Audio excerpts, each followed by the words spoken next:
Okay, let's dive into this explainer. Today, we're unpacking a story that is honestly just as unbelievable as it is complex: the phenomenal rise and the highly debated legacy of Neymar Jr. We're looking at a player who essentially dances right on the razor-thin line between absolute generational genius and unfulfilled potential. I mean, just picture the contrast for a second. On one hand, you have the dusty, unforgiving streets of Mogi das Cruzes down in Brazil. We're talking about a young family literally scraping by, struggling to afford even the basic costs of supporting their son's football dream. But then, on the other hand, you have this global icon, completely drenched in confetti, lifting the coveted Champions League trophy under the floodlights of Europe's most historic stadiums. The stakes of this narrative, they really couldn't be higher. This journey isn't just some straight upward line to success. No, it's a high-wire act of sheer willpower and spectacular talent. Chapter 1. Origins of a Superstar. The Streets of Mogi das Cruzes. Before the pristine grass of those elite European academies, Neymar's game was forged in a completely different crucible. He actually grew up playing on concrete streets and hard indoor courts, heavily immersed in futsal. And this is a really crucial detail.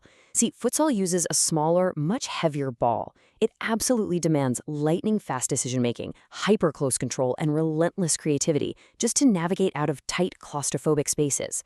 That specific environment didn't just incubate his raw talent, it practically engineered his famously impossible footwork. And remember, all of this was happening while his family fought through severe financial struggles. His dedication to the sport was a literal lifeline for them. And this brilliantly illustrates what made him so fundamentally different from everyone around him, even as a really young kid. He possessed this rare, undeniable alchemy of traits: blistering speed, unwavering confidence, and just jaw-dropping flair. He wasn't just slightly better than the kids his age, he was playing an entirely different game. The streets taught him not to fear defenders, but to view them as obstacles to be dismantled with style. Crowds would literally gather around the local courts just to see what kind of magic this scrawny kid was going to pull off next. He was electric. Chapter 2. Sensation at Santos. Following in the footsteps of a legend. Let's move to and see how this builds, because his ascent was incredibly rapid. He didn't spend his teenage years waiting around in local parks hoping to be discovered. By age 11, he was scooped up by Santos. Think about that. 11 years old.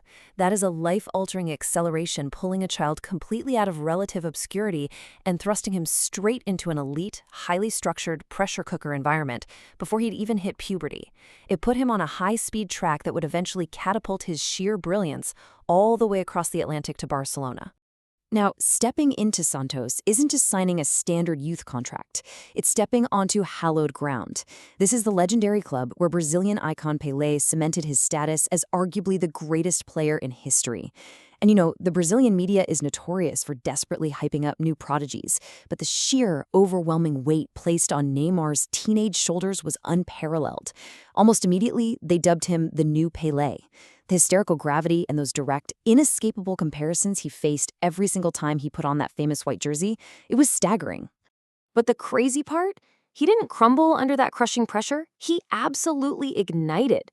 He became an instant sensation. I mean, think about his 2011 campaign, particularly that mind-bending goal he scored against Flamengo. He navigated through half the opposition team, executing this ridiculous sequence of skill moves, and scored a goal so magnificent it won the FIFA Puskás Award for the best goal scored anywhere in the entire world that year.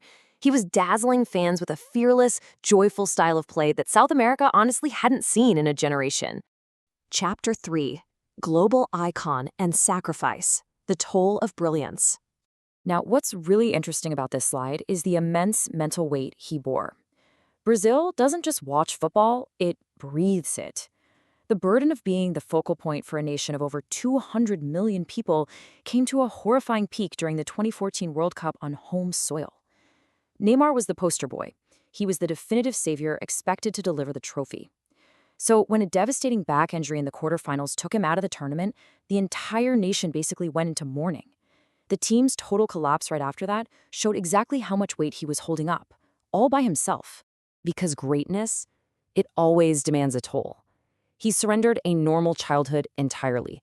He traded ordinary teenage experiences for grueling training camps, massive corporate endorsements, and microscopic, unrelenting media scrutiny. He existed in this hyper-isolated bubble where every haircut, every night out, and every single missed pass was analyzed globally. We love to celebrate the highlight reels and the trophies, sure, but the human cost of living under a microscope from the age of 11 is profoundly immense. But the ultimate vindication for all those massive sacrifices finally came in Europe. Transferring to Barcelona, he linked up with Lionel Messi and Luis Suarez to form MSN, which is arguably the greatest, most terrifying attacking trio in football history. In just one single season, that trio scored an absurd 122 goals, driving Barcelona to a historic treble, including the Champions League trophy. Neymar's unique, free-flowing Brazilian flair had perfectly synchronized with the tactical discipline of European football at its absolute highest level. It was magic. So the crucial point is really captured in this reality. Talent can open doors, but courage, sacrifice, and relentless determination are what turn a dreamer into a global icon. Natural generational ability was only his entry ticket. It was his deep-seated resilience, his ability to survive the Brazilian media, those ruthless European defenders, and the isolating glare of global superstardom. That is what actually built the icon we recognize today. Chapter 4. A Complicated Legacy. The Unanswered Question. The source material leaves us wrestling with one lingering, totally fascinating paradox. Will Neymar ultimately be remembered as one of football's absolute greatest players, a man who conquered South America and Europe while dazzling millions, or as a generational genius whose full, staggering potential was never truly reached due to the sheer, crushing weight of expectation?